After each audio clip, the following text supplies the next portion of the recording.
প্রজ্জ্বল রেভান্না গ্রেপ্তার হয়েছে কর্ণাটক পুলিশের বিশেষ টিম এসআইটি বা স্পেশাল ইনভেস্টিগেশন টিমের হাতে বেঙ্গালুরু এয়ারপোর্ট থেকে।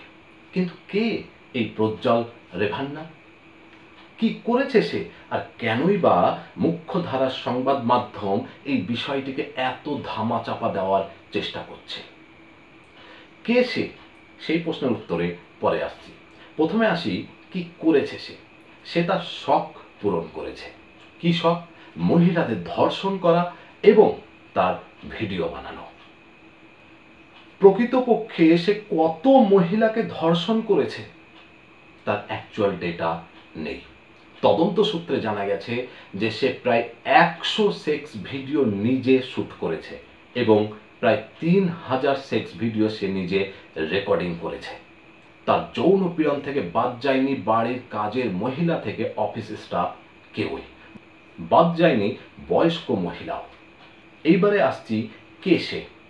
ভারতের প্রাক্তন প্রধানমন্ত্রী এইচডি দেবেগৌড়ার পোতা।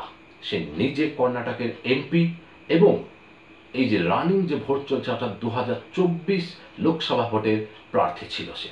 প্রধানমন্ত্রী নরেন্দ্র মোদী নিজে তার হয়ে একই মঞ্চে ভোট প্রচার করেছে, ভোট ক্যাম্পেইন করেছে।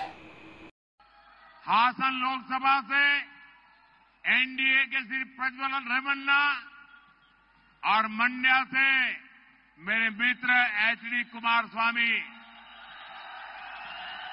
आने वाली 26 अप्रैल को इनके लिए आपका हर वोट मोदी को मजबूती देगा, देश का भविष्य तय करेगा। বেঙ্গালুরুর বিশেষ কোর্ট তাকে আগামী 6 জুন পর্যন্ত সিট বা স্পেশাল ইনভেস্টিগেশন টিমের তত্ত্বাবধানে বা হেফাজতে দিয়েছে।